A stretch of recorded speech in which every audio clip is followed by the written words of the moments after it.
ओम शांति समस्त को हृदयर गभीरतम प्रदेश श्रद्धा भक्ति और सम्मान जनाऊँगी। थरे जड़े ब्राह्मण तांका ना थिला कौशिक। से पिता माता को छाड़ी तपस्या करने वन गमन कले। वन में तपस्या करिया बेले तांकु झाड़ा लगी। से मल त्याग करने एक वृक्ष मूल बसी। ए समय वृक्ष उपर थिबा एक बग ताको मुंड उपर मल त्याग कर। से कहले, रे मूर्ख बक, तू कौन जाने ना मु जने सन्यासी, मु जने तपस्वी, मो उपरे मल त्याग करू।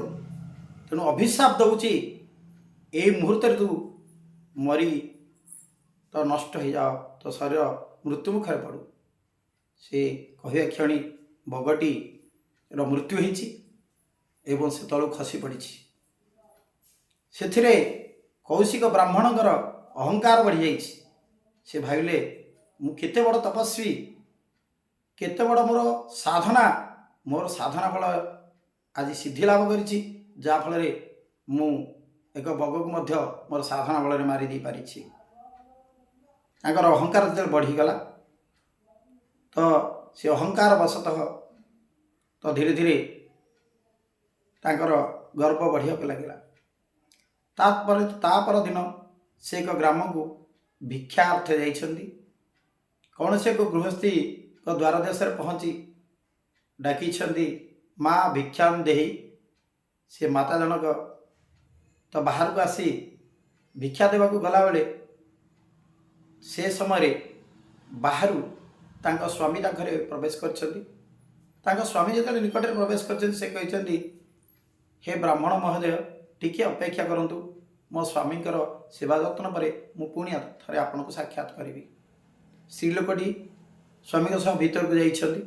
स्वामी भल मंद पचारि बुझी खाद्य दे आप्यायित कर। जितेबाला से ब्राह्मण कथा मन पड़ जाइछि, से बाहर को आसी देखते जे कौशिक एकदम रागिकी प्रचंड मूर्ति धारण करी तो कहते, रे सामान्य स्त्री लोक, तू मत चिन्हिचु मु किए? मु चाहिए तो परिवार को ध्वंस करदेवी, तो स्वामी को मृत्युमुख उठेली देवी। से स्त्री लोकटी हसी हसी कही, तो जानी को आपण भावुं मु कौन से बक जहाँ को आप मारिदेले बोली निज मन बड़ गर्व कर।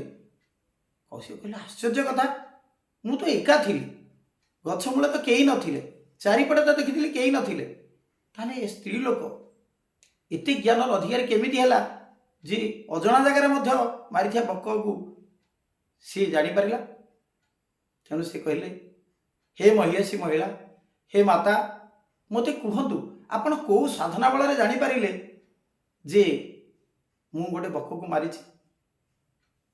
सी कहले, मु जानी, मो स्वामी है मोर सर्वश्रेष्ठ जीवन, मो स्वामी को सेवा जो मु आज आशीर्वाद प्राप्ति।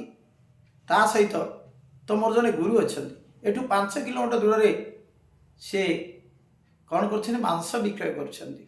से कंसेई से होचने मोर गुरु। ताकर उपदेश अनुसार काम करी आज मुझे साधनार चरम सीमार पहुँची पारि, सिद्धि लाभ कर।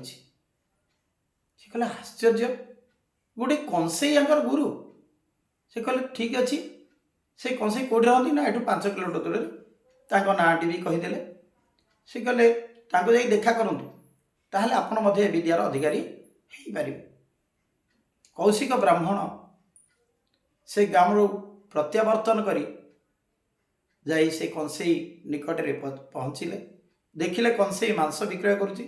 सी जो पाखक गले तो कंसेई महोदय कहले, हे महोदय, एठी चेयर पड़ी, से चेयर बसी जातु, मोर मांस विक्रय सरिले मु आपण सहित कथबार्ता हेबी। तो मांस बिक्री सरी। से कहते, बर्तमान कहतु जे आपणकर कौन दरकार।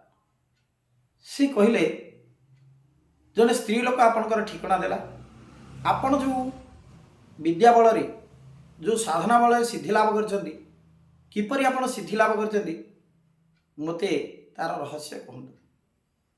से कहले ठीक अच्छे आसतु मो घर को एठ राति है आज मो घरे आश्रय ने काली सका मुझे को यार रहस्य कहबी। कंसेई एवं कौशिक ब्राह्मण से कंसेई घरे जाई पहुँचती से संध्या तर्पण सारी आसिकी कौशिक ब्राह्मण डाकी आसतु जीवा गोटे जगह सी कहले कुआड़े ना मोर जी आराध्य देवी देवता तांको पाखक से नहीं गोटे घर खोली देखी ये हूँ मोर आराध्य देवी देवता।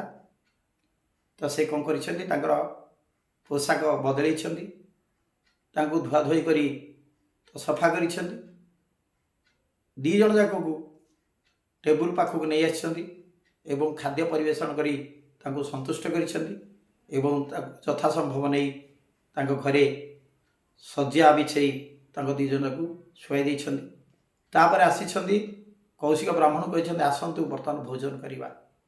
तो दुई जन आसिक मिसी भोजन कर तो कौशिक पुणी प्रश्न से प्रश्न कर कौ विद्याबल सिद्धि लाभ कर कहते समय होगा आज शोजा काली सका यार रहस्य आपन को कहबी। रात्रि पाई कौशिक ब्राह्मण उठी गाधुआ पाधुआ पर पुणी से आसिकी से कंसेई महोदय को पचारि हे कंसेई महोदय मत बर्तमान आर रहस्य कहतु मुझे विदाय नेबी।